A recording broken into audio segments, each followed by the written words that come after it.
हमारे विश्वकर्मा समाज के गौरव और महामंडलेश्वर स्वामी भगवतानंद जी, स्वामी मौनी बाबा जी और ज्ञानी जैल सिंह के उत्तराधिकारी हम जिसको मानते हैं, इंद्रजीत सिंह बब्बू जी, कर रहे करम सिंह जी और दिनेश वत्स जी, सभी देश के आए हुए और साथियों, आज हम सभी लोग भारी मन से ज्ञानी जैल सिंह को श्रद्धांजलि अर्पित करने के लिए इकट्ठे हुए। ज्ञानी जैल सिंह हिंदुस्तान का एक बड़ा नाम था। वो पंजाब के एक गरीब परिवार में, विश्वकर्मा परिवार में पैदा होकर के अपने संघर्ष के बल पर संघर्ष करते हुए वो पंजाब के मुख्यमंत्री बने, इस देश के गृह मंत्री बने और इस देश के सबसे बड़ी कुर्सी राष्ट्रपति की कुर्सी पर वो आसीन होने का काम किए। ज्ञानी जैल सिंह ने एक हमें रास्ता दिखाया कि अगर व्यक्ति के मन में अगर सच्ची निष्ठा हो, लगन हो, अगर परिश्रम करने की क्षमता हो और वफादारी हो, तो चार चीजें अगर व्यक्ति के बीच में है जो है तो इस हिंदुस्तान की बड़ी से बड़ी कुर्सी तक वो पहुंच सकता है। और ऐसा ज्ञानी जैल सिंह, उनका कोई बैकग्राउंड नहीं था, न पारिवारिक पृष्ठभूमि थी और न राजनीतिक पृष्ठभूमि थी, लेकिन एक गरीब परिवार में पैदा होकर के आजीवन दलितों, पिछड़ों और गरीबों की लड़ाई लड़ते हुए, अत्याचार के विरुद्ध संघर्ष करते हुए वो एक नेता बने और तमाम कुर्सियों को बैठते हुए हिंदुस्तान की सबसे बड़ी कुर्सी को पहुंचे। इसलिए विश्वकर्मा समाज के भाइयों, आज हम आपसे कहना चाहते हैं कि आप में हीनता नहीं आनी चाहिए। अगर आप में भी आप गरीब और जाति वेद के उन्नति में कभी आड़े नहीं आते, आगे बढ़ना चाहते हो, आप भी जो है मुख्यमंत्री, प्रधानमंत्री, राष्ट्रपति की कुर्सी पर बैठना चाहते हो, तो आपको ज्ञानी जैल सिंह के रास्ते पर चल करके संघर्ष करना पड़ेगा, गरीबों के बीच में उठना पड़ेगा, बैठना पड़ेगा और गरीबों की लड़ाई आपको लड़ने का काम करना पड़ेगा। इसलिए हम आपसे करना चाहते हैं, ज्ञानी जैल सिंह इस देश के सच्चे देशभक्त थे, स्वतंत्रता संग्राम सेनानी थे। वो जो है हमेशा आजीवन वो गरीबों के अत्याचार और न्याय के विरुद्ध संघर्ष करने का काम करते। वो बार बार जेल रहे और जेल जाने के कारण ही उनका नाम जो है जैल सिंह पड़ा, जैल सिंह पड़ा, उनका नाम पड़ा। तो आज के हमारे नेता लोग, मैं उनको इसलिए कहना चाहता हूं, और राष्ट्रपति के पद पर पहुंचकर भी उनका साधारण जीवन था, उनका कपड़ा से लेकर के पहनावे से लेकर साधारण था और साधारण रूप में रहते थे, आम से आम व्यक्ति में। अब कालिदास जी को मालूम कि परमानंद जी पांचाल जी ने राष्ट्रपति पद पर, संवैधानिक पद पर बैठते हुए भी उन्होंने राष्ट्रपति भवन में विश्वकर्मा समाज का एक कार्यालय खोल करके पूरे हिंदुस्तान के विश्वकर्मा लोगों के, गरीब दुखियों की आवाज को सुनने का काम करते थे और उनकी मदद करने का काम करते थे। वो ऐसी बात नहीं है। ज्ञानी जी के बारे में बहुत सारे जो है गलतफहमियां फैलाई गई। जब वो राष्ट्रपति हुए तो जो है हिंदी के प्रेमी थे, वो मातृभाषा हमारी हिंदी है, हिंदी के प्रेमी थे। वो हिंदी जो है वे सपना राष्ट्रपति रहते हुए राष्ट्रपति कार्यालय का सारा कामकाज उन्होंने हिंदी में करने का काम किया था। तो क्या कहा गया ज्ञानी जी के बारे में? ज्ञानी जी पढ़े लिखे नहीं है।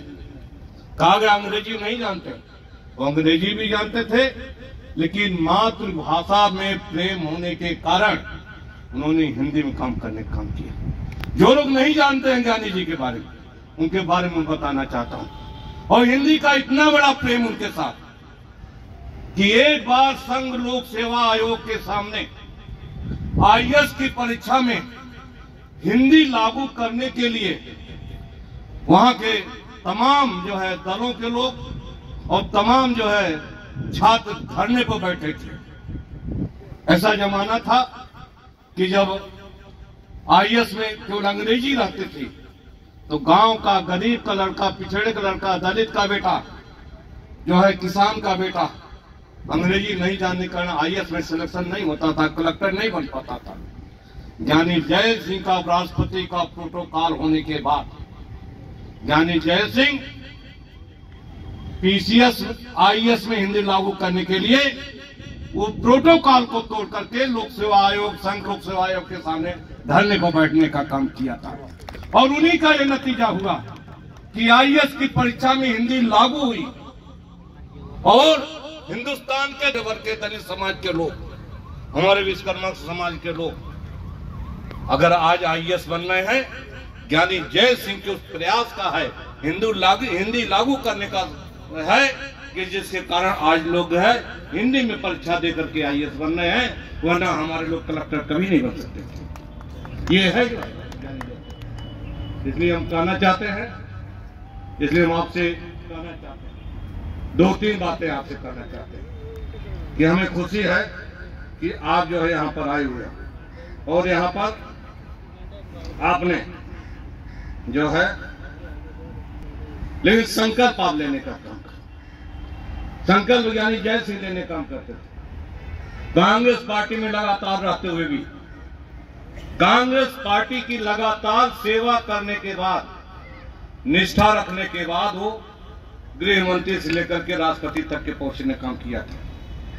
लेकिन एक समय ज्ञानी जैल सिंह के जमाने में के समय में राष्ट्रपति रहते हुए भी आया कि जब प्रधानमंत्री राजीव गांधी ने इंडियन पोस्टल बिल जब लाया पार्लियामेंट में, तो तमाम दलों के तमाम लोगों ने कहा कि इससे जो है राइट ऑफ प्राइवेसी का उल्लंघन हो रहा है, नागरिकों के प्राइवेट का जो है निजी। हिंदुस्तान के ऐसे राष्ट्रपति थे कि वो जो है सहमत होते हुए भी सरकार के पास कराए गए इंडियन पोस्टल बिल पर दस्तखत नहीं किया बतौर राष्ट्रपति, और जिसका नतीजा हुआ वो बिल जो कानून नहीं बन सका। हालांकि तत्कालीन प्रधानमंत्री राजीव गांधी नाराज हो गए थे। जो दी जाती है, अगर इलाज का सही इंतजाम किया गया होता तो क्या मौत नहीं होती। मैं कहना चाहता हूँ, मैं जो है ज्ञानी जैल सिंह जी से मिला था, कहते थे कि रामा से अब तो हमारी उम्र निकल चुकी है, हम जो है ऐसे पद पर हैं और एक ऐसी पार्टी में है कि वहां से हमसे बहुत उम्मीद मत रखना, लेकिन तुम जो है हमारा रास्ता अख्तियार करके आगे निकलो और मुझे उम्मीद है कि तुम हिंदुस्तान के सारे विश्वकर्मा लोगों को एकजुट कर सकते हो। और उस बात को लेकर के मैंने प्रयास भी किया और ये जो है एकता स्थल, इसका नाम भी रखा हुआ है।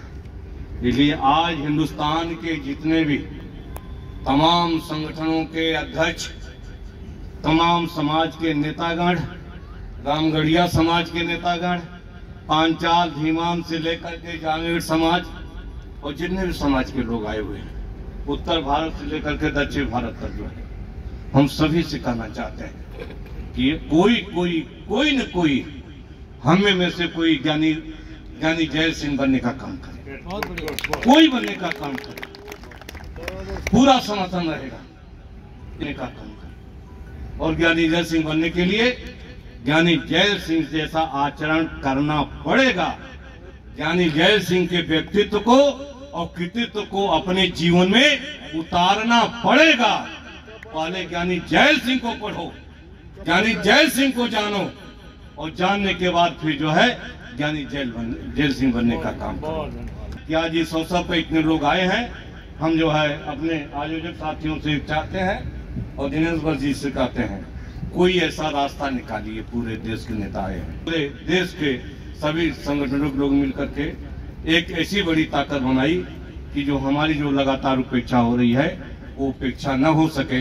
हमें में से भी कोई राष्ट्रपति बने, कोई प्रधानमंत्री बने, कोई मुख्यमंत्री बने और कोई MP MLA बनकर के बड़े पदों पर पहुंचने का काम करे। तब जाकर के समाज की पहचान भी बनेगी, इस समाज का सम्मान भी बढ़ेगा। धन्यवाद।